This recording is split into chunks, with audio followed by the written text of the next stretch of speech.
Allah Azza wa Jal teaches us in His book that there's one thing, if you can get it in this life, it's more valuable than everything else.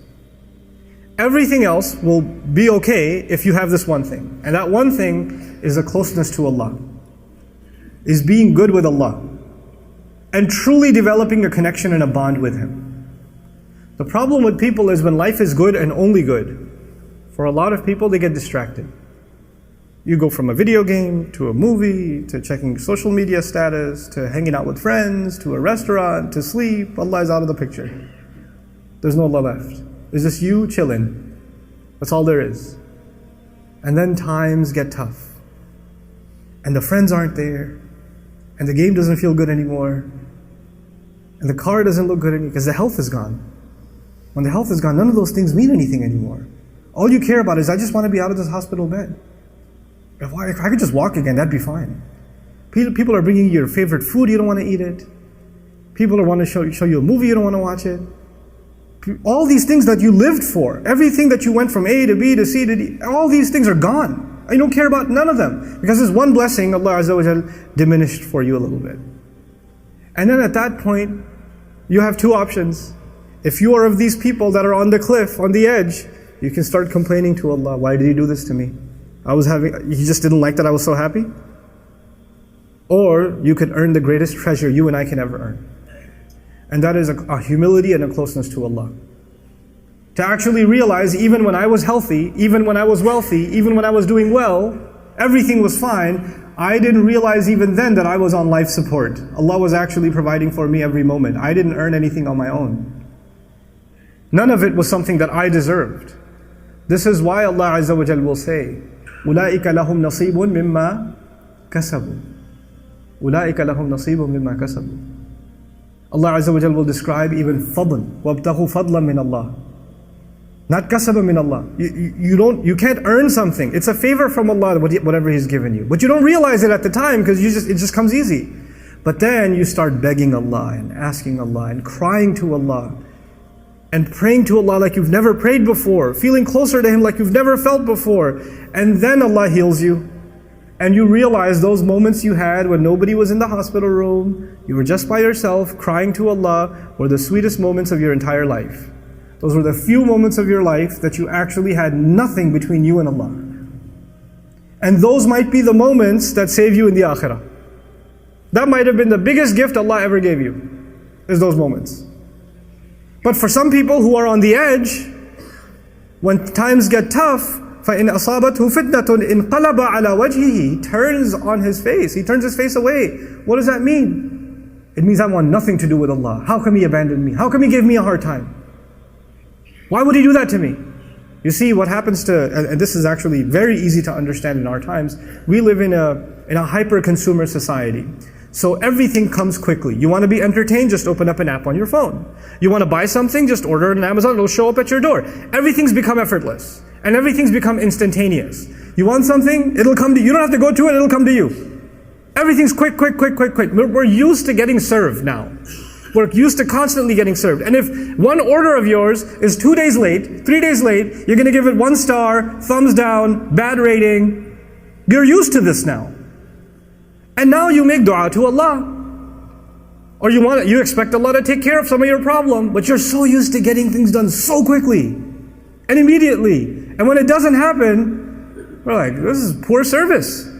I need better customer service. I'm not going to go to Allah again and place an order. Because you're a customer now. You're entitled now. He turns his face from Allah. He didn't even listen to me. He didn't even solve my problem. Understand that Allah Azza wa Jal has a plan for everybody.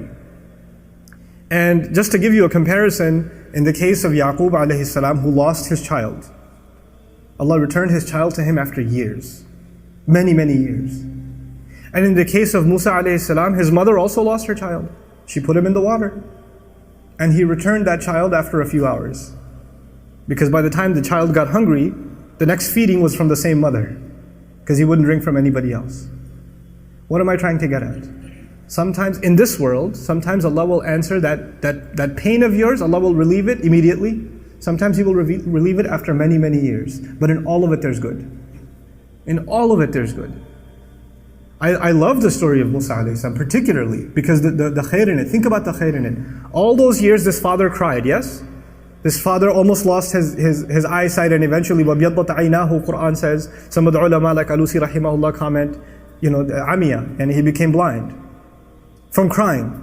But all this time, where was Yusuf? Yusuf was in a prison. Yusuf is being held in, he was a child servant. When he got older enough, he got thrown into prison. He spent many of his years in jail. So either he served as a servant, or he served as a prisoner inmate in jail. Not a good life. That's not a good life. But at the end of it all, when he interprets a dream of the king, and that dream means that entire economy is going to collapse in 7 years, and people are going to die of starvation, the only one who knows how to handle that crisis was Yusuf. Had he not been in jail, he would have never helped the king. You understand this? If Yusuf was with his father the whole time, alayhi salam, that never would have happened. But now that Yusuf is there to interpret the dream and says, Inni hafidhun, I am the one who can take care of this responsibility. Make me the treasury secretary. Give me this responsibility. When he does that, and he takes care of it, what happens next? What happens next is thousands, if not hundreds of thousands of parents don't have to cry that their children died of starvation. One father cried for several years, but his tears, Allah made them a way of saving thousands of families from crying. Because if he didn't save that economy, and he didn't save that crop, the entire land would have been in drought, and people would have died of starvation, and war would have happened, all kinds of crises would have happened. Sometimes the difficulty you go through isn't just better for you. Maybe through your difficulty, you will become a sadaqah jariyah for so many others. You don't even know. You don't know. But if you're on the edge, you don't have that kind of trust in Allah. So you turn your back to Allah. انقلب على وجهه. And then Allah says, خسر الدنيا والآخرة. This is what I want to leave you with. When people do that, they have lost this world and the next. What does that mean? This person lost this world and the next. If you can hold on, look, وَلَقَدْ خَلَقْنَا الْإِنسَانَ فِي كَبَدٍ. Human beings were made in toil and labor and difficulty. Whether you believe in Allah or not, you will still have challenges in life, yes or no? Whether you believe in Allah or not, it's still going to be tough to make a living. It's still going to be tough to battle a sickness, This life, it's not like for believers, they get luxury and disbelievers get difficulty. No, Allah made all human beings in struggle. That's what He said. If you could go through this struggle with Iman, then you will have the best of this life. And while you are making the best of this life, you'll be making the best of the next life too. You'll get a kind of peace nobody else enjoys. You're sick and the disbeliever is sick. But in your sickness, you still find peace and they find no peace. You're in financial trouble, they're in financial trouble. Exactly the same kind of trouble, exactly the same kind of hunger, but your heart is still at ease. Allah is still giving you tranquility. Allah is still rewarding you. Allah is still protecting you, and they're miserable.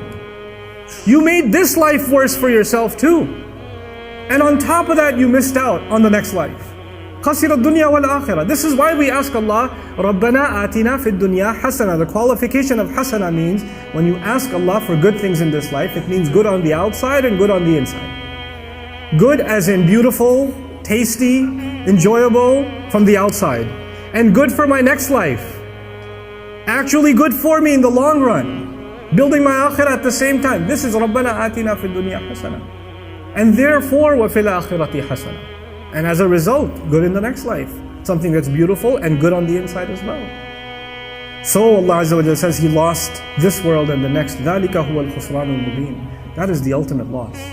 The Quran uses 3 words for loss. Allah Azza wa Jalla uses khusr. إِنَّ الْإِنسَانَ لَفِي خُسْرٍ.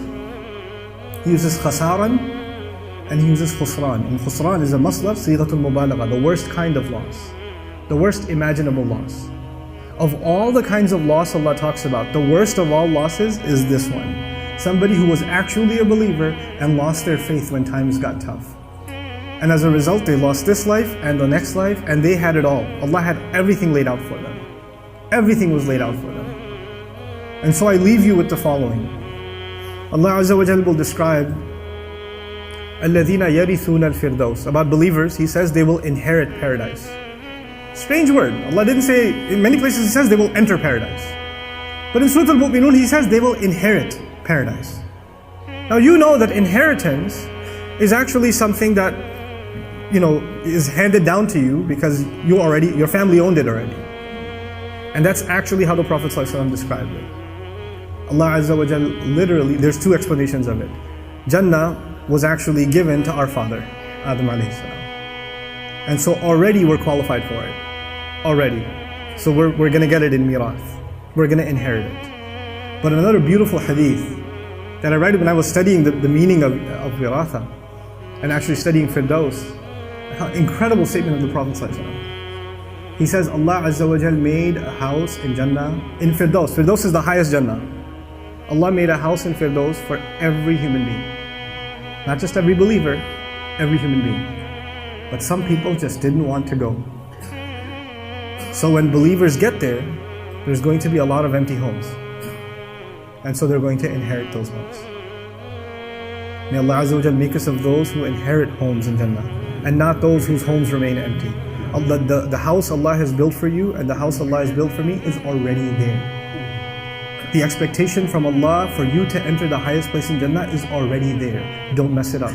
Don't fall off the edge. Don't lose your faith in Allah. Just think of these tough times as just Allah wanting to see what price you're willing to pay for that house. May Allah Azza wa Jal help us through our difficulties and never allow us ever to lose our faith in Him.